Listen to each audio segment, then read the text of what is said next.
En la sintonía de Radio Abraham abrimos esta sección en la que nos acercamos a la psicología de una forma entendible, de una forma cercana, y con Eduardo Caballero, que ya está con nosotros en el estudio, a quien saludamos. Muy buenos días, Eduardo. Muy buenos días, Jesús. Hoy hemos elegido el tema de las adicciones, algo que nos puede afectar en algún momento de nuestra vida o puede afectar a alguien cercano, a alguien de la familia o algún conocido. Para abordar este tema, Eduardo, primero yo te preguntaría qué entendemos como una adicción. Bueno, la palabra adicción tiene varias definiciones. Yo personalmente he escogido la de la Organización Mundial de la Salud, que la voy a leer literalmente y luego explicaré por qué he elegido esa definición, ¿vale? Dice así: según la Organización Mundial de la Salud, la adicción es una enfermedad física y psicoemocional que crea una dependencia hacia una sustancia, actividad o relación. Se caracteriza por un conjunto de signos y síntomas en los que se involucran factores biológicos, genéticos, psicológicos y sociales. Bueno, y entendiendo lo que es en sí una adicción, ¿por qué las personas pueden caer en este tipo de conductas? ¿Somos, digamos, vulnerables a padecerlas? Pues es una muy buena pregunta, ya que a día de hoy no existe, o no es que no exista, no sabemos a ciencia cierta por qué la gente se vuelve adicta, ¿no? Pero lo que sí sabemos es que depende de dos grandes factores. El primer factor hace referencia, por así decirlo, a la susceptibilidad del sistema nervioso, que para que la audiencia nos entienda son las cosas que tienen que ver con los mecanismos cerebrales, y el segundo factor hace referencia al ambiente psicosocial. Yo te preguntaría también, Eduardo, ¿hay en para que una persona sea adicta hay también un componente genético? Porque a veces hemos visto que en entornos en los que los padres o algún miembro de la familia tiene esa adicción, alguien lo hereda o lo sigue. No es que lo herede, pero sí que es verdad que la propia definición que te he dicho hace un momento, uno de los factores que involucran son los factores genéticos y biológicos. O por supuesto, si tú naces en una familia donde tienes un padre que es adicto o una madre que es adicta y te has criado en una cultura y en un entorno que has visto adicción por todos lados, eres propenso, tienes una pequeña parte o un pequeño componente genético a la adicción, ¿vale? Hablaremos de ello un poco más adelante, pero entiendo lo que dices y sí, la respuesta es sí, existe una parte genética en la adicción.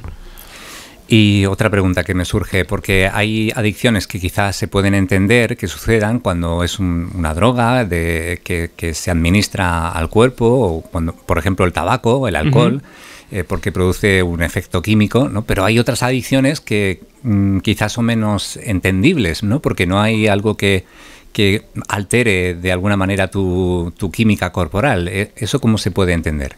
Pues eso se entiende de la misma forma que las adicciones con sustancias. Lo que tú me estás queriendo decir es, creo yo, diferenciamos entre adicciones con sustancias, tabaco, alcohol, sí, otras drogas, y adicciones sin sustancia. Por ejemplo, al juego. Correcto. Juego, póker online, ruleta, videojuegos, etcétera, etcétera, ¿vale? El circuito de recompensa que se activa en el cerebro es exactamente el mismo, porque los dos tienen el mismo componente y de hecho es más, te lo ligo con el primer factor, que es esa susceptibilidad de nuestro sistema nervioso que tenemos, porque lo que hace es que cuando yo realizo una conducta se genera un estímulo, y ese estímulo, si hace que la conducta se repita, lo llamamos refuerzo positivo.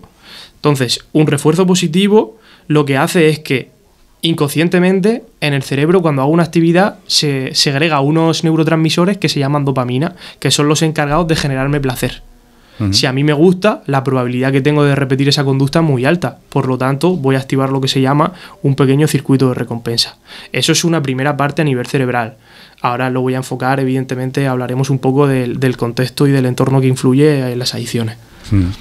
Porque es algo que, como tú dices, cuando se repite se crea un bucle, digamos, ¿no? Y cada vez se va necesitando un estímulo mayor. Eso lo hemos visto, ¿no? Que hay muchas personas que empiezan consumiendo alguna droga, digamos, leve y van cada vez progresando hasta que se vuelve más peligroso. Efectivamente, al final, uno no empieza consumiendo grandes cantidades de droga, uno empieza consumiendo muy esporádicamente, muy de vez en cuando, y poco a poco, en el caso de que sufra una adicción, se va a volver un consumo más progresivo, más sucesivo, y con mayor, le vas a dar más normalidad y vas a seguir consumiendo de una manera todavía más constante. Uh-huh. Eduardo, ¿cuáles serían, digamos, las condiciones que se tienen que dar para que una persona se haga adicta? ¿Cuál tiene que ser su entorno? ¿O cuáles son los factores que influyen directamente? Pues dentro del ambiente psicosocial hay una serie de unos 5 factores aproximadamente que influyen a la hora de las adicciones. Vamos a ir viéndolos punto por punto. El primero de ellos es la familia. ¿Por qué la familia? Pues porque cuando hablamos a nivel familiar, hablamos de dinámicas familiares, hablamos de comunicación, hablamos de estilos de crianza. Todo eso, evidentemente, una persona, por ejemplo, que se cría en un núcleo o en un seco, como te he comentado anteriormente, que es adicto, esa persona nace normalizando la droga. Y probablemente haya problemas a la hora de comunicación, haya conflictos entre los padres. Ahora bien, otro crío o otra cría que se ha criado bajo un estilo de crianza, por así decirlo, empático, normativo y con una buena comunicación, pues evidentemente será menos propenso a la hora de poder desarrollar en un futuro una adicción. Pero también se ven casos en los que hay familias en las que uno no llega a entender cómo los jóvenes han llegado a ese momento, ¿no? Familias que lo tienen todo, que no tienen ninguna dificultad económica ni social y que caen también en ese consumo de alguna droga. Eso que me estás comentando, Jesús, te lo puedo ligar con el siguiente punto, que hace referencia a la presión de grupo, ¿no? Que es un poco lo que tú me dices. ¿Cómo es posible que una persona que nace en una familia que a priori no tiene ningún problema, no tiene ningún, por lo menos a nivel de adicción, y está bien, su hijo o su hija acaba consumiendo, ¿no? O acaba volviéndose adicto a las drogas? Cuando hablamos de presión de grupo, hago siempre referencia o movernos mentalmente a hacer un viaje hacia la adolescencia, porque la adolescencia es la etapa más vulnerable donde una persona es propensa a poder coger una adicción.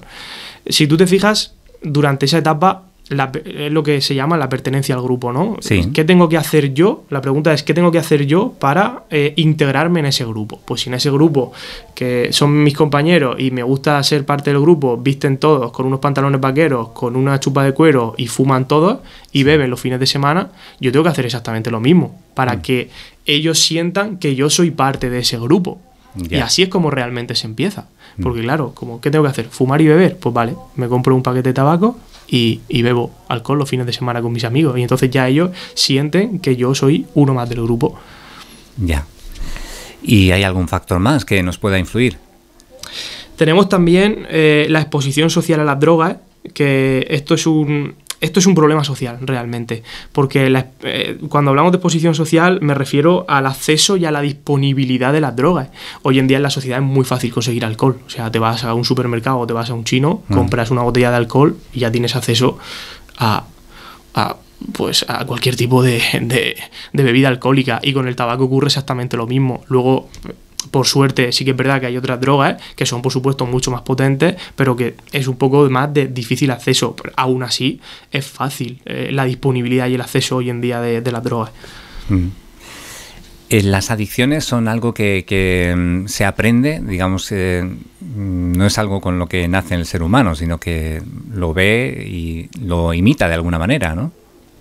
Las adicciones sí que es verdad que en cierto modo hay una teoría que lo que nos cuenta es que se aprende socialmente por imitación. Esto es una teoría que expuso un psicólogo que se llama Bandura, y que él lo que nos cuenta en su teoría es eso, que una adicción se adquiere a raíz de la interacción con los miembros de un grupo. Entonces, claro, si yo interacciono, que es un poco lo que te he comentado antes de la presión de grupo, si yo interacciono con los miembros de un grupo y dentro de ese grupo yo aprendo de que si estoy mal, cuando mis compañeros están mal, consumen, y cuando consumen veo que se encuentran mejor, ¿qué aprendo? Estoy aprendiendo diferentes interacciones, estoy aprendiendo diferentes conductas que me están enseñando que, por ejemplo, cuando esté mal o cuando tenga un problema, en vez de comunicarlo, la vía de escape más rápida es consumir. Que esto además te lo puedo ligar con otro factor psicosocial que va ligado con el estrés y el trauma. Mucha gente que es adicta y presenta problemas de estrés crónico o tiene algún problema traumático, lo que hace es que beben o consumen para evadir o escapar de esa realidad, porque les duele tanto que en vez de utilizar otras herramientas que pueden ser mucho más empáticas, como la comunicación, como por ejemplo escribir cómo te encuentras en ese momento, lo que hacen es consumir, que es un poco, entre comillas, la vía rápida, ¿no? Para escapar y evadir esa realidad. Uh-huh. Estaba pensando que muchas veces hemos oído técnicas para adquirir un hábito, para mejorar en ciertos aspectos, y que cuesta trabajo, ¿no? el adquirir esos hábitos, y que hay que mantenerlo durante un tiempo para que se queden con nosotros. En cuanto a las drogas, ¿es igual? O sea, ¿se va, digamos que al principio trabajando para adquirir ese hábito, o es algo que no cuesta tanto trabajo? En las drogas, como cualquier comportamiento y conducta humana, tú tienes que aprender una serie de cosas que es lo que te puede desarrollar el día de mañana en una adicción. Y sobre esto habla un sociólogo que se llama Becker, que creo que lo propuso una teoría también, creo que fue, si mal no recuerdo, por el año 1966 o por ahí, y él te cuenta lo siguiente, ¿no? Que dentro del proceso de adicción uno aprende una serie de conductas que te voy a contar ahora a continuación, Jesús. La primera de ellas es el aprendizaje de la técnica de administración. Es decir, si tú estás consumiendo algo, tú necesitas aprender a fumar, necesitas aprender a consumir alcohol, a ingerir cualquier tipo de sustancia, de opiáceo o lo que sea. De la misma forma ocurre de lo que me has comentado antes, tanto si es con sustancia o si es sin sustancia. Es decir, tú también necesitas aprender a jugar, por ejemplo, al póker online, a la ruleta, a las máquinas tragaperras. Es decir, necesitas una técnica de aprendizaje o de administración. Claro. Y una vez que se aprende ya va en piloto automático, ¿no? Efectivamente, una vez que se aprende aparecen otra serie de conductas, y una de ellas, por ejemplo, es la perfección de los efectos. Es decir, con esto me refiero a la sensación y la experiencia placentera que a ti te origina el consumir o el jugar. Porque, por ejemplo, yo hablo con algunos compañeros o con algunos amigos sobre el tema del tabaco, y ellos te dicen, no, es que yo el cigarro de después de comer es el que más disfruto con el café, ¿no? Y entonces tú ves cómo están hablando sobre eso, y tú ves que él está recordando esa sensación placentera y esa experiencia positiva del efecto, en este caso, de consumir tabaco. Y también imagino que les lleva a cambiar un poco de vida, ¿no? A adquirir otros hábitos, a relacionarse con otras personas, quizá también cerrándose el círculo, ¿no? Y cerrando también un poco su abanico, ¿no? de vida. Por supuesto. Una de las cosas, yo tuve la suerte de estar, estuve medio año trabajando en Proyecto Hombre cuando estaba haciendo las prácticas del máster de Psicología General Sanitaria, y una de las cosas que les decíamos a los usuarios es que cuando estábamos en comunidad terapéutica, para los oyentes que nos estén escuchando, Proyecto Hombre tiene, lo resumo muy brevemente, tiene 3 etapas, ¿no? Tienes una fase de inserción, ¿vale? Donde tú entras a un piso que se llama piso piloto, y entonces estás ahí unos meses de prueba, sí. Y si te dan el visto bueno, pasas a la comunidad terapéutica. Yo estaba en esta fase del proyecto, que es comunidad terapéutica, y luego de comunidad terapéutica pasarías ya a reinserción, que es volver a tu vida normal y corriente. Pues en comunidad terapéutica trabajas con los usuarios y te das cuenta cuando estás haciendo dinámicas con ellos, que ellos siempre te decían que una de las cosas que hacían era eliminar cualquier contacto socialmente hablando, cualquier amigo, cualquier relación, ya sea de pareja, social o familiar, que los llevase a consumir X droga, porque ellos sabían que si yo me junto con X persona, o si yo hago esta ruta, o si yo hago este comportamiento, al final voy a acabar consumiendo. Ya. Y a veces sorprende, ¿no? Cuando descubrimos que tenemos cerca a alguien que está sufriendo alguna adicción, ¿no? Y luego sorprende también que lo llevan haciendo durante bastante tiempo. Hay un sentimiento ahí de culpa de la persona que es adicta, se da cuenta de que está haciendo algo que no está bien. La persona adicta al principio nadie es consciente de que es adicto, ¿vale? Hasta que uno no, por así decirlo, pone los pies en la tierra y es consciente de la parafernalia, entre comillas, que tiene montada a su alrededor. De hecho, una de las conductas de las que estamos hablando es que al principio, cuando una persona empieza a consumir, lo que hace es mantener en secreto o esconder la conducta del consumo. Normalmente la sueles esconder pues de tus padres, de tu familia, de tu pareja, para que la gente no se dé cuenta que realmente tú estás consumiendo, ¿vale? Y al hilo de lo que tú me has comentado, es absolutamente fundamental. Es decir, la persona, hay un proceso donde fundamental en el sentido de que se tiene que dar cuenta de que realmente la adicción es un problema, porque claro, si nunca se da cuenta, tú como familiar o otra persona como pareja o como amigo puede estar haciéndoselo ver, pero al final es él o ella la que tiene que dar el paso. Claro, y eso hace todavía más difícil el que esa persona pueda salir de ahí o que alguien cercano le pueda ayudar, porque cuando se dan cuenta ya es demasiado tarde, quizá. Correcto. Y además, ¿sabes? Una de las conductas que aprenden las personas que son realmente adictas, y esto yo también me di cuenta de ello en Proyecto Hombre, es que aprenden a justificar o diferentes justificaciones para el consumo continuado. Es decir, yo me aprendo ciertas justificaciones para decirte a ti por qué consumir es bueno o por qué yo necesito consumir. Y evidentemente, hombre, cuando tú lo trabajas con ellos, a la larga, al final, ellos se dan cuenta de que ninguna justificación es válida para poder acabar consumiendo. Es lo que se suele... Bueno, cuando las personas saben que están fumando, ¿no? Que está mal, pero te dicen, bueno, de algo hay que morir, ¿no? Efectivamente. O sea, ellos son conscientes de que lo saben, ¿no? Pero bueno, una cosa es ser consciente y otra cosa es lo que hablamos. Soy consciente, pero me falta dar el paso para dejar de fumar, dejar de beber alcohol, dejar de consumir, etcétera, etcétera. Y Eduardo, ahora te preguntaría qué podemos hacer ante todo esto. ¿Se puede ayudar a una persona que está sufriendo una adicción o pueden solicitar ayuda? ¿Están siempre a tiempo? Por supuesto, siempre estás a tiempo, por muy negro, entre comillas, que veas el túnel, siempre vas a estar a tiempo de poder salir de una adicción, de poder empezar a trabajar desde cero, porque además es curioso, pero una persona que es adicta es potencialmente más vulnerable que una persona que no lo es, porque es lo que te he comentado antes, siempre vas a tener como esos estímulos o ese contacto o si tú sabes, por ejemplo, yo he trabajado y trabajo con personas que presentan adicción, que ellos me dicen, Edu, si yo sé que paso por esta calle voy a acabar consumiendo, o si yo sé que paso por esta zona o hablo con X personas voy a acabar consumiendo, y lo tienen muy controlado, y yo precisamente trabajo en eso, en que la persona sepa identificar cuáles son lo que se conoce como esos estímulos disparadores para que a la hora de enfrentarse a ellos lo eviten, entre comillas, no pasen por esa calle, no tengan contacto con esa persona, para que puedan empezar poco a poco a adquirir un hábito de vida más saludable para poder enfrentarse a la adicción. ¿Cuál sería el primer consejo que darías a alguien que pueda tener cerca a una persona que se está dando cuenta que tiene una adicción?